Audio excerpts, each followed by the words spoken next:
Hi everybody, welcome to creating your own radio advertisement. This is the full course, and within this we're going to learn heaps of really interesting skills and techniques that relate to communication. You're also going to really explore expression, creation, identity, interpretation, and communication. So let's get started. This is part one. This will be a series of different parts, and all of them will be on YouTube under DramaCat. So, the unit summary. This is the second unit that follows on from our unit on non-verbal communication. Of course, this is just essentially focused on verbal communication, as radio ads are simply verbal communication. There's no need to film yourself doing any of these tasks. They are all done just through audio recording. So if you want to go back and review what we learnt in the non-verbal course, that will be uploaded shortly.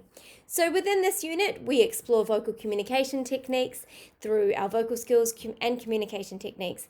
You develop an understanding of vocal elements, and in particular, characterization. So we're really talking about how we can make our voice sound different, how we can sound really engaged and alive when we do our audio recordings. You can work on your own, or you can work collaboratively to create this. Another thing that we're going to do is devise a completely new product. So that's going to be a product that doesn't exist yet. And it can be as crazy and wacky as you like. It can be a unicorn grooming service. It could be, some of the great ones we've had from other students have been things like swimwear that teaches you how to swim, or a pen and paper when you write on it and it gives you the answer, but it's invisible to teachers but visible only to students. Interesting. And of course, that's what I would expect from the wonderful imaginations and creativity of grade 6 and 7s. Another one was a curry house, which I thought was particularly imaginative, where each room of the house was made of a regenerating type of curry that you could eat when you liked, and it would just kind of build itself back up. So like I say, I really, really want you to stretch the limitations of your imagination, and I'm going to give you plenty of tips and tricks to help you do this. All right, so you're not alone in that. Don't worry if you think, oh, I'm not really imaginative or I'm not really creative. Yes, you are, and I'm going to show you how to do it. All right, we're also going to gain an understanding of how radio ads work, how they sell their product. Okay, so we're going to get involved with thinking skills. Through this, you're going to get a workbook or a journal, you can call it whatever you like, and it will show how you've created new ideas and helped identify problems, how you've set your goals, and to give you something to go back on in case you ever want to do this kind of fun stuff again. Social skills, that will be if you're working collaboratively with a friend, or obviously your communication back with me if you want some feedback. Another thing that you're really going to do is you're going to observe the communication between other people to really identify how we use pitch and volume and tone and the types of language that we use. So this does mean you're going to do a bit of people watching, not stalking, people watching, where you're going to observe other people and actually how, when they change their tone of voice, how it changes the entire situation. Obviously, you're going to be doing communication skills. We are learning about communication skills all the time as part of drama. You're going to learn self-management skills. You're going to have to plan and rehearse and create this radio advertisement, and it's up to you to use your time wisely. Your research skills will be your anecdotal evidence that you've researched watching other conversations happen, as well as a bit of research that you'll need to do online. All right, so our statement of inquiry and leading questions. We can communicate and create our personal stories through the choices we make and the action we take, as much as through the words we use. So we're going to uncover and unravel that as we go. Our inquiry questions, factual, what is a radio advertisement? That's a nice easy one to start with. How do we produce sound and words? How do we use this stuff in here? So I'm going to give you all of the details and what all of this is called in the coming slides. Conceptual. What changes in terms of communication when we just communicate verbally? So by that, I mean with a radio ad or just a recording that doesn't have any visuals. Okay, so quite the opposite of what we studied last time, where we worked on mime and movement, where we didn't have any verbal clues or cues. Debatable. What is most important in communicating an idea to an audience? Words, tone of voice, language used, volume, or pitch? That's what we're going to discover and explore. So, this is a bit of research in the next 3 slides where you will write your answers, and that will be in your journals or workbooks. So, how do we communicate using only our voices? What are we using and what are we not using? All right, so I'm going to let you think about that one. What are we using when we're just using our voices? So think about when you're hearing the radio, when the announcers are talking, when the ads are coming on. And what are we not using?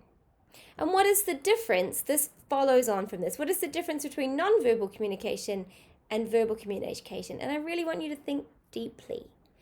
How does it change the way that we interpret those messages? All right.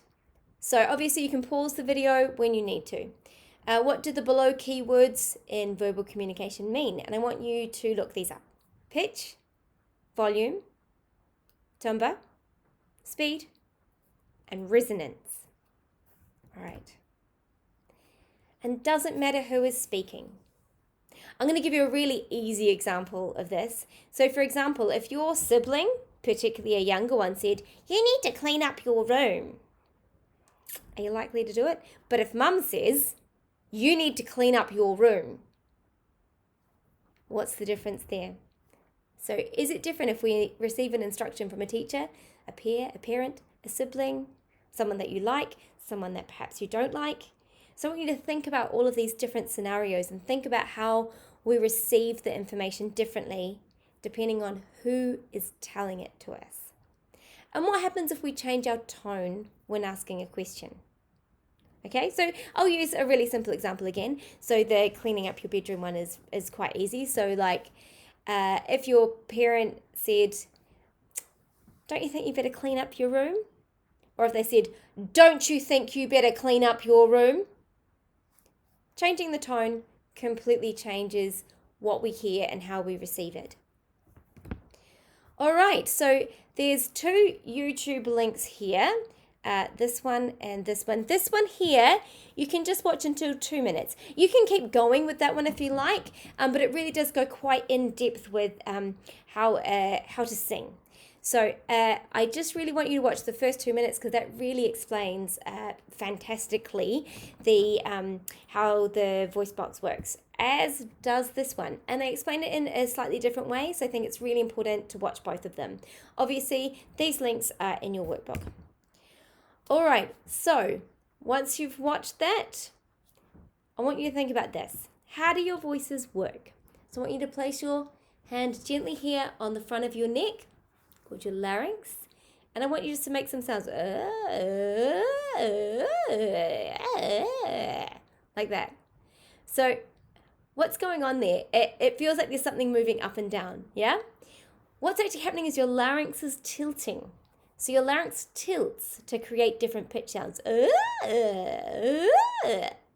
And this is the start to how we create different characters and different voices for our different characters that are going to be in our radio ads, or if we were going to create radio stories or radio plays. This is where we all start, yeah? Our larynx. Great. So within your larynx are your vocal cords, which you've just learnt about, which sit like this and they move in and out, yeah, as the air goes through. And they vibrate to create the sound and to create the resonance. All right, so as you produce the sound, your vocal cords are vibrating and your larynx is tilting as you change your pitch and your volume. So these are the questions that I want you to answer. how do your vocal cords work? And I want this in your own words, okay? This is one of those questions where I just want you to think from the information that you've just looked at, how do your vocal cords work? Which larynx is bigger, a typical adult male or a typical adult female? What are your vocal cords made of? See who's been watching really closely to remember that one. What are your primary articulators? There's 2 of these. And what does the larynx need to do to change the pitch and the tone in your voice? All right, so that's the end of part 1. I will be back with part 2 in the next YouTube video.